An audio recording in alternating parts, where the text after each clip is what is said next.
नमो भगवते वासुदेवाय।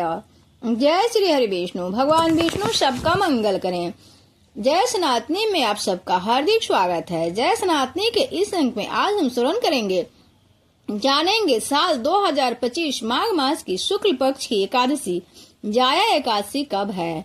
जानेंगे पूजा का शुभ मुहूर्त, पूजा विधि, व्रत की कथा तथा पारण का समय।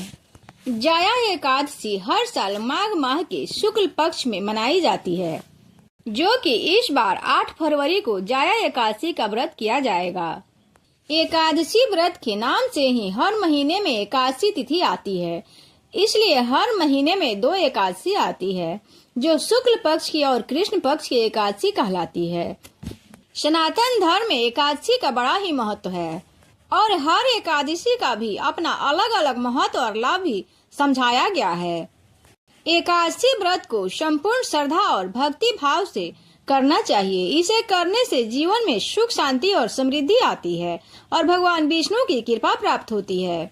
एकादशी व्रत के विषय में विस्तार पूर्वक वर्णन पद्म पुराण में किया गया है। इसमें बताया गया है कि पांडु पुत्र भीम ने जीवन में कोई भी व्रत नहीं किया था, लेकिन अपनी मुक्ति की चिंता होने पर उन्होंने महर्षि वेदव्यास जी से पूछा था कि वह कौन सा व्रत करें कि उन्हें भी मुक्ति मिल जाए, क्योंकि वह सभी व्रत रख पाने में असमर्थ हैं। ऐसे में महर्षि वेदव्यास जी ने उनको एकादशी की महिमा बताई थी और एकादशी व्रत करने के लिए कहा था। वैसे तो साल में 24 एकादशी का व्रत रखने का विधान है, लेकिन जो लोग 24 एकादशी का व्रत नहीं रख पाते हैं, वह कुछ महत्वपूर्ण एकादशी का व्रत रख सकते हैं, जैसे देवशयनी एकादशी, देव उठनी एकादशी, निर्जला एकादशी, मोक्षदा एकादशी, पापमोचनी एकादशी तथा जया एकादशी। साथ ही कुछ लोग एकादशी का व्रत रख पाने में असमर्थ होते हैं। उन्हें इस दिन चावल नहीं खानी चाहिए, क्योंकि एकादशी व्रत में चावल और चावल से बनी चीजों को खाने की मनाही की गई है। पुराण के अनुसार जो लोग श्रद्धा भाव से एकादशी का व्रत रखते हैं, वह उत्तम लोकों को जाते हैं और पुण्य प्रभाव से वह मुक्ति को भी प्राप्त हो जाते हैं। एकादशी के व्रत में भी व्रत के कुछ नियम बताए गए हैं।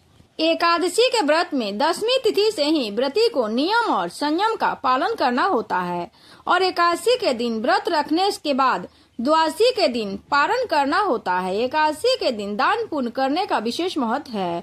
एकादशी व्रत में रात्रि जागरण करके भगवान का ध्यान भजन करने का विधान है।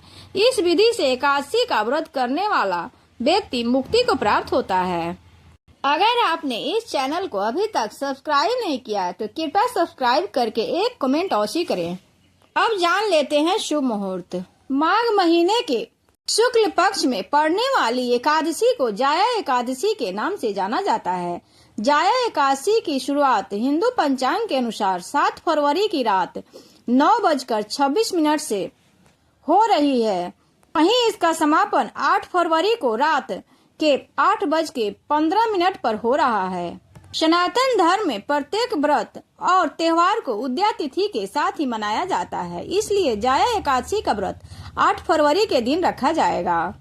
वहीं एकादशी के पारण का समय 9 फरवरी को सुबह 7:04 से शुरू होकर 9:17 पर होगा, यानी रविवार के दिन 7 बजे से 9:15 तक है। सनातन धर्म में एकादशी के व्रत को बहुत ज्यादा लाभ देने वाला व्रत माना जाता है। इस दिन विधिवत रूप से भगवान विष्णु और माता लक्ष्मी की पूजा अर्चना करने का विधान है। एकादशी के दिन कुछ भक्त व्रत भी रखते हैं। जाया एकादशी का व्रत करने से इंसान को मृत्यु के बाद मोक्ष की प्राप्ति होती है, साथ ही सभी प्रकार के पापों से मुक्ति मिलती है।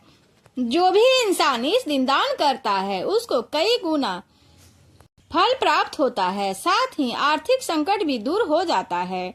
भगवान विष्णु की पूजा अर्चना करने से घर में सुख समृद्धि बनी रहती है। अगर किसी इंसान के घर पर किसी प्रकार का वास्तु दोष चल रहा है, तो उसको दूर करने के लिए एकादशी का दिन बहुत ही महत्वपूर्ण माना जाता है। जाया एकादशी के दिन भक्त को तुलसी के पौधे की पूजा अर्चना करनी चाहिए। उसको जल देने के बाद उसके आगे घी का दीपक जलाना चाहिए। माता तुलसी की विधिवत आरती भी करनी चाहिए।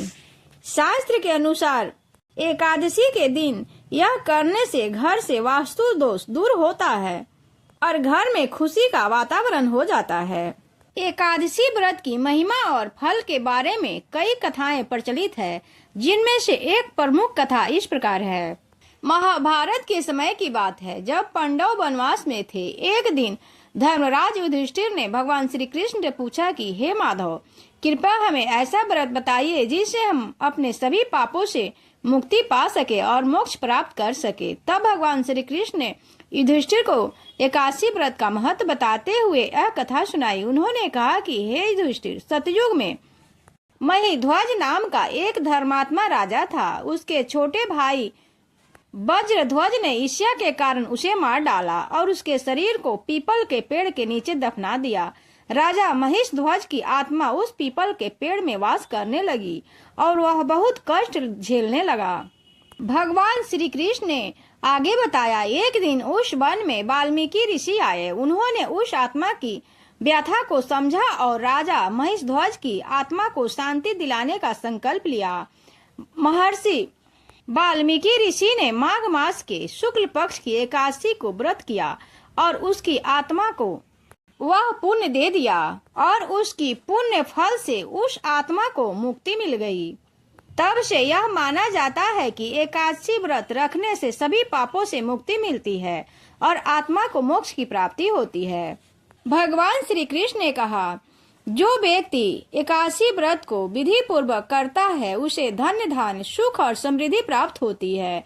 इस व्रत के प्रभाव से व्यक्ति के सभी पाप समाप्त हो जाते हैं, उसे विष्णु लोक में स्थान प्राप्त होता है।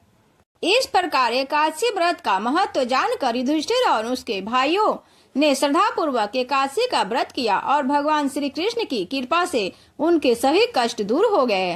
वैसे तो एकादशी व्रत में निर्जला व्रत रखने का विधान है, लेकिन निर्जला व्रत नहीं रख पाए तो फलाहार भी कर सकते हैं। फल के साथ दूध का भी सेवन किया जाता है। अब एकादशी का पारण कैसे करें? एकादशी व्रत का पारण द्वादशी तिथि में कर लेना चाहिए। पारण करने से पहले ब्राह्मणों को भोजन कराने का विधान है। अगर हम भोजन नहीं करवा पाए तो अन्न दान का विधान बताया गया है। पद्म पुराण के विधान के अनुसार अगर हम एकादशी व्रत किसी कारण से नहीं रख पा रहे हैं तो उस दिन हमें चावल नहीं खाने चाहिए तथा तामसिक भोजन नहीं करनी चाहिए। एकादशी व्रत में दान का विधान अलग अलग है, जो मौसम के अनुरूप है। वैसे तो समान रूप से अन्न, वस्त्र, जूता, छाता, फल, धन, घड़ा, भगवान विष्णु की मूर्ति का भी विधान है। एकादशी के दिन हमें क्या नहीं करने चाहिए? एकादशी के दिन चावल, मांस, मदिरा, लहसुन, प्याज का सेवन वर्जित माना गया है। इस दिन स्त्री पुरुष को संयम भाव से रहना चाहिए और मन और वाणी से भी किसी के प्रति द्वेष का भाव नहीं रखना चाहिए। किसी को कष्ट नहीं पहुंचानी चाहिए। एकादशी व्रत का दान द्वादशी में करनी चाहिए। धर्म शास्त्र के अनुसार एकादशी व्रत करने से साधक पर लक्ष्मी नारायण जी की कृपा बरसती है। उनकी कृपा से मनुष्य को पृथ्वी लोक पर सभी प्रकार के सुखों की प्राप्ति होती है। लेकिन जया एकादशी का वर्णन जगत के पालनहार भगवान श्री कृष्ण ने स्वयं धर्मराज युधिष्ठिर को दिया था। उस समय जग के नाथ भगवान श्री कृष्ण ने बताया था कि माघ माह के शुक्ल पक्ष की एकादशी व्रत करने से व्यक्ति विशेष रूप से अमोघ फल की प्राप्ति होती है। साथ ही भक्त के पितरों को प्रेत योनि से भी मुक्ति मिलती है। जया एकादशी के दिन कुछ शुभ योग का भी निर्माण हो रहा है। जया एकादशी के दिन भद्रावास और रवि योग का योग बन रहा है। रवि योग में भगवान भास्कर की पूजा करने से भक्त को आरोग्य के वरदान प्राप्त होगा। साथ ही करियर और कारोबार को नया दिशा मिलेगा। इस शुभ अवसर पर मृगशिरा और आद्र नक्षत्र का संयोग है। इस योग में भगवान विष्णु और माँ लक्ष्मी की पूजा करने से भक्त की हर मनोकामना पूरी होगी। जया एकादशी के दिन भगवान विष्णु और माँ लक्ष्मी की पूजा करने से आरोग्य की प्राप्ति होने की मान्यता है। कहा जाता है कि इस व्रत के पुण्य प्रभाव से व्यक्ति को पापों से मुक्ति मिलती है और अंत में वैकुंठ धाम को जाते हैं। अब पूजन विधि जानते हैं। जया एकादशी के दिन जल्दी सुबह उठकर भगवान विष्णु का ध्यान करनी चाहिए और व्रत का संकल्प लेना चाहिए। स्नान ध्यान करने के बाद पूजा स्थल पर भगवान विष्णु की एक छोटी मूर्ति या तस्वीर स्थापित करनी चाहिए। भगवान विष्णु को चंदन का लेप, तिल, फल, दीपक और धूप जलानी चाहिए। साथ ही इस दिन विष्णु सहस्त्र नाम और नारायण स्तोत्र का पाठ करना शुभ माना जाता है। जया एकादशी के दिन भगवान विष्णु को नारियल चढ़ाना अधिक शुभ माना जाता है। नारियल माँ लक्ष्मी का प्रतीक माना जाता है। ऐसे में इसे भगवान विष्णु को चढ़ाने से वह प्रसन्न होते हैं और नारियल के रूप में माँ लक्ष्मी का श्री हरि के पास निवास होता है। इसके बाद भगवान विष्णु के मंत्रों का जाप करनी चाहिए। फिर विष्णु सहस्त्र नाम का पाठ करें। विष्णु चालीसा का पाठ करना चाहिए। विष्णु चालीसा का पाठ इस दिन अत्यधिक शुभ माना गया है। इसके बाद भगवान को भोग लगाएं। भोग लगाने के बाद श्री हरि नारायण की आरती उतारनी चाहिए। आरती के पश्चात भगवान से क्षमा प्रार्थना करनी चाहिए। जय श्री हरि विष्णु। भगवान विष्णु